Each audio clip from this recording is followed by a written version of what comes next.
आज का महानगर में आपका स्वागत है।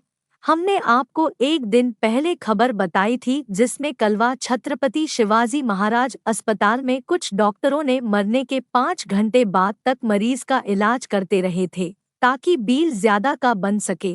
उसके बाद ही आज फिर से छत्रपति शिवाजी महाराज अस्पताल में एक ही दिन में 17 लोगों की मौत की खबर सामने आई है। जैसे ही मृतक के घर वालों को इसके बारे में पता चला, उन्होंने तुरंत ही हॉस्पिटल में हंगामा खड़ा कर दिया, जिसके बाद एक अधिकारियों की इस अस्पताल में एंट्री होना शुरू होती है, जिसमें कि कलवा मुंब्रा के विधायक जितेंद्र आव्हाड और महाराष्ट्र नव निर्माण के जिला अध्यक्ष अविनाश जाधव भी यहां पहुंचे थे। इसी बीच महाराष्ट्र के मंत्री दीपक केसरकर भी यहां पर पहुंचे थे और शिवसेना उद्धव ठाकरे ग्रुप के प्रमुख केदार दिघे भी यहां आए थे। इन सब ने अस्पताल के डॉक्टरों को आड़े हाथ लेना शुरू किया, जिसमें कि डॉक्टरों का कहना है कि कुछ मरीज यहां ऐसे आए थे कि उनकी जान बचना वैसे ही मुश्किल था। पर जो भी हो, इस अस्पताल की हालत कितनी खराब है इसका पता ठाणे, कलवा, मुंब्रा, दिवा के लोग काफी अच्छे तरीके से जानते हैं। काफी बुरी तरीके का व्यवहार यहाँ के डॉक्टर मरीजों के परिवार वालों के साथ करते हैं। महंगे महंगे टेस्ट बाहर से करने को कहा जाता है, जिसमें कि इन डॉक्टरों का भी अपना कमीशन होता है। ऐसी शिकायतें भी बहुत लोगों द्वारा करी गई है। देखिए इस हंगामे का पूरा वीडियो। ट्रीटमेंट अभी तक तो अब बराबर हो रहा है सर। यहाँ पर एक बेड पे 2 जन लेटे हैं।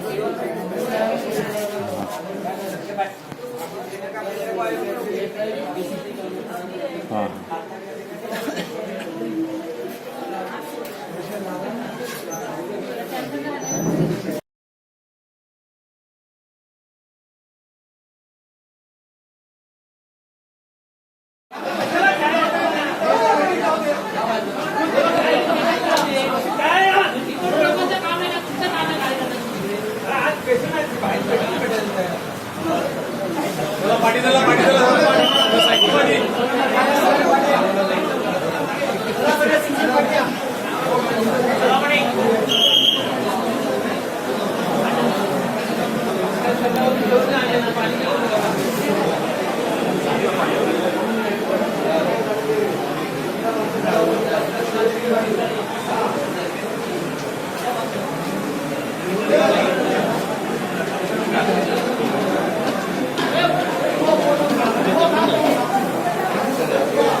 हमारे नाव दे ना आम्हाला नाव दे ना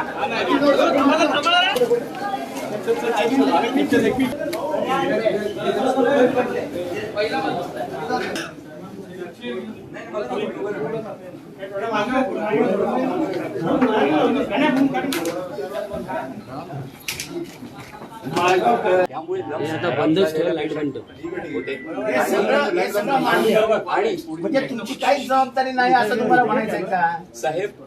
पेशंट जेवढे माझ्याकडे येतील त्यांची ट्रीट करणं माझी हे आहे. आम्ही रात्रंदिवस यथाशक्ती सकाळी 5-5 वाजेपर्यंत पेशंट ऍडमिट होत आहेत, म्हणजे राऊंड द क्लॉक पेशंट थोडी टायमिंग वर मुहूर्त काढून ऍडमिट होतात. बरोबर आहे सर, पण ज्या वेळेला होत आहेत आम्ही ह्याच्यातला अजून एक पेशंट असा होता ज्याला समजा मी मान्य केलं 10 पेशंट तुमचे अगदी मरतच होते तिथे, बाकीच्यांचं आजचं काही कारण असेल ना सर. बाकीचे पेशंट असे जे 8 दिवस ऍडमिटेड होते. 8 दिवस ऍडमिटेड पेशंट मरतो कसा काय तुमच्या हातात? Sir multi organ dysfunction patient. कसं काय sir? Kidney failure with brain damage with lung damage असा पेशंट आलेला होता. आम्ही वाचवण्याचा अतोनात प्रयत्न केलाय. पेशंटला व्हेंटिलेटरवर टाकलाय. तेवढी ट्रीटमेंट दिलेली आहे. तुम्ही म्हणताय की मल्टिपल ऑर्गन फेलियर नंतर तुम्ही 8 दिवस त्याला वाचवलात?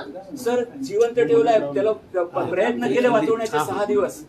आणि मल्टी ऑर्गन फेलियर नंतर तुम्ही त्याला 8 दिवस वाचवलात? सर पेशंटला सेप्टिसिमिया मध्ये होता विथ मल्टी ऑर्गन. मला सांगा, 6 वर्षाची एक पोरगी होती, तिला तुम्ही सलाईन दिलं, त्या सलाईन मधनं सेप्टिसिमिया झाला. झाला आणि सेप्टिसिमिया नंतर ती गेली की नाही? नाही साहेब, पेशंट आत्ताचा जो आहे तो 4 वर्षाचा पेशंट होता, मेल पेशंट होता आणि तो भरपूर केरोसिन, ह्याच्यातला एक भरपूर केरोसिन पिऊन आला होता.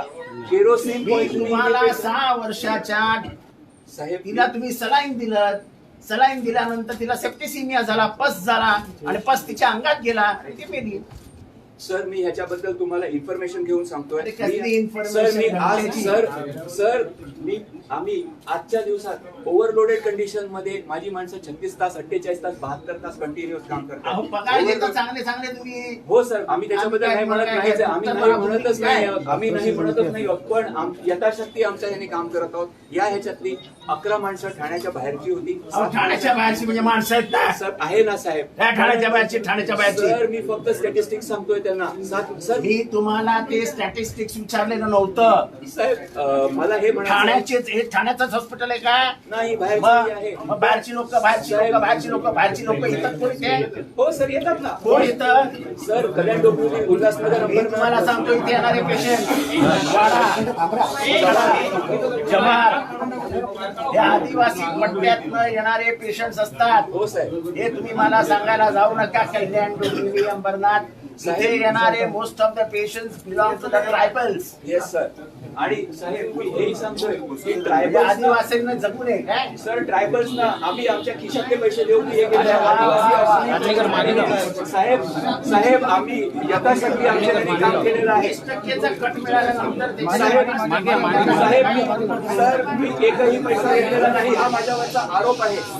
साहेब एकही पैसा घेतलेला नाही हा माझ्यावरचा आरोप आहे. कट घेणं हा आरोप आहे साहेब. मी पैसे घेत नाही साहेब. मी माझ्या पगारावर जगतो, पगारावरचेच पैसे देतो लोकांना. माझ्या पगारातले लोक हे देतो साहेब.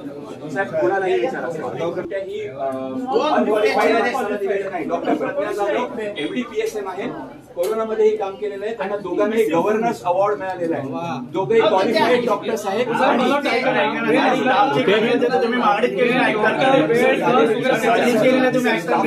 स्टाफचं जे मॅटर आहे त्याची फाईल रिझर्वेशनला गेलेली आहे. साहेब आमच्या मनमानीला कंटाळून काही डॉक्टर्स हे त्यांनी आयुक्तांची सुद्धा भेट घेतलेली आहे. हे मान्य आहे तुम्हाला? तुम्ही मनमानी करताय म्हणून ते डॉक्टर्स तुम्ही काम करू शकता म्हणून ते तिथे भेटलेलं आयुक्त. हे सत्य की नाहीये? हे तुम्ही मान्य करणार नाही आहात? असत्य आहे. आज 18-20 लोक मेलेली आहेत. नाही मी त्यांना त्यांना शिस्तीने कामाला लावलं. मी त्यांना शिस्तीने कामाला लावलेलं आहे. तुम्हाला शिस्त लावण्याची गरज आहे. तुम्हाला आज नाही ओळखत तुम्ही आणि तो आता गेला तो हळपेकर या दोघांनी वाटोळं करून टाकलं त्या महानगरपालिकेचं. साहेब हा आरोप आहे माझ्यावरचा. मी कोरोनामध्ये कोरोना काय 6 वाजता गेट बंद करतो मागावर. 6 वाजता जर तुमचं 24 तास तुम्ही सेवा देताय तर तुमचं खालचं गेट 6 वाजता का बंद होतं? का बंद झालं पाहिजे ते? हे उपस्थित नसतात. त्यांची जबाबदारी नाही 24 तास राहण्याची. पेशंटला येण्यासाठी गेट 24 तास चालू असतं. सर ते गेट चालू असतं. बोलता मार्गावर मान्य करा गोष्ट. माळगावकर काय झालंय तुमच्याकडे आत येण्याचे दरवाजे खूप आहेत पण बाहेर जाण्याचा आणि एकच दरवाजा आहे तो म्हणजे वरचा दरवाजा. बाकी दरवाजाच नाही. साहेब माझ्या ट्रीट होऊन बरे होऊन जात आहेत. मी मॅक्सिमम जेवढे तुमचाच घ्या. हो साहेब हे जे गेट आहे मी म्हणून सांगतो नाही इकडचं एक गेट पेशंटच्या एंट्रीसाठी आणि सिरियस पेशंटच्या एंट्रीसाठी 24 तास उघडं असतं. साहेब 10 गेट उघडं ठेवायची गरज नाहीये. मेन गेट आहे ना, पण तो मेन गेट नाही. मेन गेट हा साहेब तो जो गेट आहे तो जनरल पेशंट साठीचा गेट आहे. बाकीच्या वेळेला संध्याकाळी जेव्हा हायवे जॅम असतो तो गेट उघडा ठेवला की पूर्ण एक जॅम होतं. तिकडनं गेट उघडं ठेवलं. सर कलवा पोलीस स्टेशनने पत्र दिलेलं आहे. दोन गाड्या आहेत सर बरोबर आहे सर. पण एका गेट मधनं पेशंटला यायला जायला काहीही प्रॉब्लेम नाहीये. आपण या मॅटरवर येऊया. या मॅटरवर आम्ही सर जे काही इन्फॉर्मेशन आहे आपण दिलेलं आहे. अहो तरी तुमच्याकडे नशीब तुमच्याकडे टर्शरी केअर नाहीये. चला तुमच्याकडे आजपर्यंत न्यूरोचाही नाही. तुमच्याकडे आजपर्यंत कॅटचा नाहीये. तुमच्याकडे आजपर्यंत युरोचा नाहीये. साला मलेरिया टायफॉइड ब्रेथलेसनेस ह्याच्यामध्ये 18 पेशंट मरतात. हे चुकून मागून सारे एवढ्या मोठ्या हॉस्पिटलमध्ये मल्टी स्पेशालिटीमध्ये न्यूरो सगळे घेतलं तर तुम्ही सारे पेशंटला इंजेक्शन देऊनच मारून टाकाल. आणि दुर्दैवाने या महानगरपालिकेमध्ये श्रीमंत लोकांसाठी प्लॉट आहेत, ते प्लॉट श्रीमंतांच्या हॉस्पिटलला दिले जातात. इथल्या गरिबाची काळजी नाही आहे. एकमेव हॉस्पिटल हे तुमचाही दोष आम्हाला कळते की तुमच्यावर प्रेशर आहे, पण महानगरपालिकेचं प्रशासन हे मान्य करायला तयार नाही. ऑर्थोपेडिकचा एक पेशंट आला ना तर 2-2 महिने 3-3 महिने त्याचं ऑपरेशनच होत नाही, त्याला डेटच भेटत नाही 3-3 महिने. तुमच्याकडे शोकांतिका नाही, बोला ना. शोकांतिका आमच्याकडे. साहेब 600 जे आता माझ्याकडे ओव्हरलोड ते जाऊ द्या ना, तुमच्याकडे स्टाफ नाही, सांगा ना खरं, लपवता कशाला? जे काही ऍडिशनल नाही सांगा तुम्ही आम्हाला. साहेब आम्हाला मारतील एक दिवशी, आणि तुम्हाला खरं सांगतो साहेब, एक दिवशी तुम्ही मार काढा तुम्ही दोघेही. साहेब असं आहे की आम्ही आता थोडेसे सांभाळून वागतोय, पण पेशंटचे नातेवाईक सांभाळून वागत नाहीत. आणि हे जे मागे दिसतात ना, हे काही करू शकणार नाहीत. काही तुम्ही काय गोळ्या घालणार काय त्यांना? साहेब आता 11 नंबर वार्डमध्ये 18 नंबर तुम्ही ते पत्र आम्हाला donate करा. सर डिमांडची फाईल पुटअप केली 4 वाजेपर्यंत द्या. वाजले 2. मी 4ला स्वतः येईन. मला तुम्ही केलेला आयुक्तांची, डॉक्टर, नर्सेस सगळ्याची मला पेपर सांगा. आम्हाला बाकी काय नको. तुम्ही काय मागणी केली होती, किती कमतरता आहे, कुठल्या विभागाची कमतरता आहे, ही सगळी आम्हाला जाऊ द्या. मी येतो 4 वाजता, मग आपण त्याच्यावरती थोडं एक लक्षात ठेवा. आम्ही पोलिसांना सांगतो, यांना जर कोणी मारलं तर त्याची जबाबदारी मी घेणार आहे. कारण का कोणीही घरचा माणूस गेल्यानंतर त्या वेदना त्या माणसाला सहन होत नाही, आणि त्याच्यातनं हे घडतं. आणि यांचं जर असं वागणं असेल, काय करू? त्याच्या पुढे पाणी होतं, त्याच्या ह्याच्यात हे होतं, तो गेला. असं म्हणजे थोडक्याचं उत्तर आहे, असं दगडासारखं उत्तर डॉक्टरने कधी द्यायचं नसतं. डॉक्टरने पेशंटच्या नातेवाईकाच्या ह्याच्यावर असा हात करायचं, तर बाळा आम्ही सगळे प्रयत्न केले, असं झालं. तुमची वागण्याची पद्धत बघा. तो माणूस गेलेला आहे, त्याच्या घरच्यांना यातना आहेत, आणि तुम्ही बेशरमपणासारखी उत्तरं देतायत त्यांना. साहेब नाही, आम्ही त्यांना बेशरमपणासाठी उत्तरं दिलेली नाहीत. पेशंटच्या नातेवाईकांशी आम्ही बरोबर पेशंटच्या नातेवाईकच आम्हाला फोन करतात ना. पेशंटच्या नातेवाईकांशी आम्ही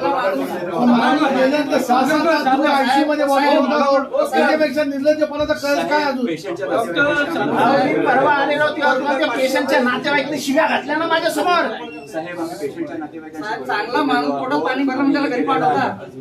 तुम्ही मेलेला पेशंट एका वॉर्डात काढून आयसीयू मध्ये आणून ठेवला. साहेब पेशंट मरायच्या आधी पेशंट खाली कर, मी बोललो पेशंट अत्यावस्थ होता, येताना मरणाच्या परिस्थितीत होता, त्याला रिससिटेशन आयसीयू मध्ये होतं. ते जाऊ द्या. एक पेशंट जनरल वॉर्ड मध्ये मेलेला होता की नाही? 11 नंबर मध्ये नाही साहेब, पेशंट आयसीयू मध्ये. खोटं बोलू नका साहेब. कोणता पेशंट? खोटं बोलू नका साहेब. माझ्याकडे खोटं बोलू. कोणता पेशंट?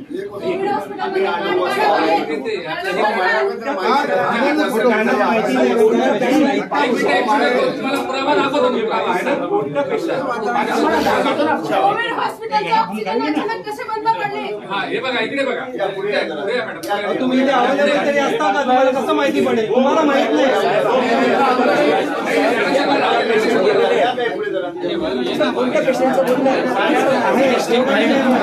आणि मागे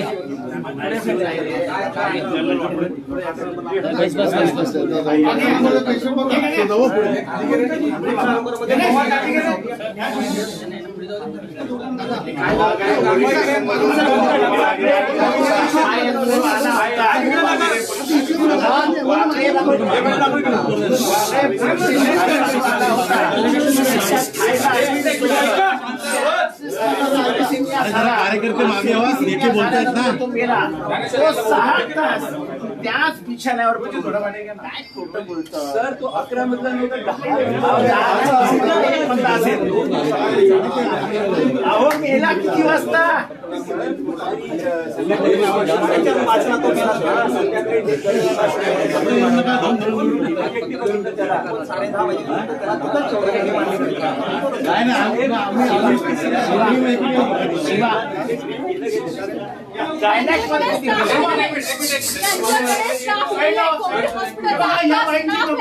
बेरोजगार झालाय आणि त्याची दखल आतापर्यंत कुणी घेतली नाहीये आणि आता पण घेतली. तुमच्याकडे स्टाफ अपुरा आहे, तुम्ही भरत्या करा आणि करताय तर तो स्टाफ जातोय कुठे? या भरत्या करतात म्हणजे काय जे कॉन्ट्रॅक्टमध्ये आधीची लोक असतात त्यांना तुम्ही बाहेर काढता, इथल्या स्टाफच्या नातेवाईकांची भरती करता. 5-5 वर्ष लोक ज्यांनी ते पोस्टमार्टम मध्ये काम केलंय तुम्ही त्यांना घरी पाठवलं. ते बिचारे सगळे दुष्काळी भागात आलेली पोरं होती, त्यांना घरी पाठवलं आणि त्या युनियन लिडर्सच्या सगळ्यांचे नातेवाईक बदले. हे तुम्ही मला सांगता का? ही केस मी लढलोय. माझ्या आधीची गोष्ट आहे साहेब. माझ्या वेळेची नाही. ठाण्याच्या माझ्या आधीची लोकांनी गोष्ट आता आहे तरी साहेब. जागरूक व्हावं. आम्ही खूप कष्टाने काम केलेलं तिथे. आमच्या PCHK लोकांनी अगदी पेशंटच्या नातेवाईकांना सुद्धा नाही, ते एकट्यानेच वाचवलं. ते म्हणतात मी कोरोना वॉरियर आहे आणि मी 2,000 लोकांना वाचवलं. माझ्या इनएफिशियन्सी हे केलंय. माझ्या इनएफिशियन्सी मला माहिती आहे ना. तुमची आणि माझी दोस्ती 20 वर्षापासून आहे ना. इनएफिशियन्सी मी माझी कोविड काळात कसं स्टाफ यांना गरज पडली तेव्हा धावून आला ना संकटाच्या वेळी. अशा वेळेस का स्टाफ नाही येणार? तुम्ही का नाही घेत अशा लोकांना? तुम्ही भरत्या करा. आम्ही कष्ट केलेत त्यावेळेला पण मोजक्या लोकांच्या भरत्या केल्या गेल्या. मी कोविड मध्ये होतो. या लोकांनी खरोखरच आमच्या बरोबर काम केलेलं आहे. मग तुम्ही सरांनी आम्हाला माहिती द्यावी. सगळे जॉबलेस आहेत, सगळे जॉबलेस आहेत सर. मी माझ्या बरोबर खांद्याला खांदा लावून काम केलेलं आहे. माझ्या हातातलं नाही प्रशासनाचं. तुम्ही त्या मागणी करा. हो सर मी फाईल दाखवतो सर. ह्याच्यात एक आस्थापने म्हणे खरंच आहे साहेब. फाईल मी आणून द्या नक्की. आम्ही 4 वाजता येतो. अख्ख्या ठाण्याच्या लोकांना बाहेरच्या लोकांना वॅक्सिनेट केलं.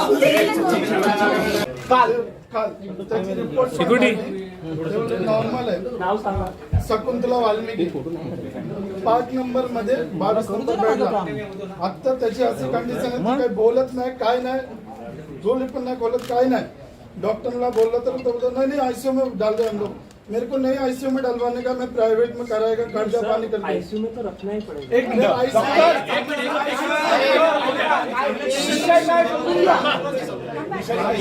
रात्री मला सांगताय मला सांगताय की माझ्याकडे पेशंट सिरियस होऊन येत आहेत.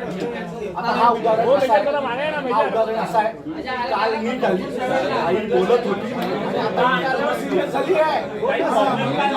याचा अर्थ काय माहिती का? तुमच्याकडनं हलगर्जीपणा असतो.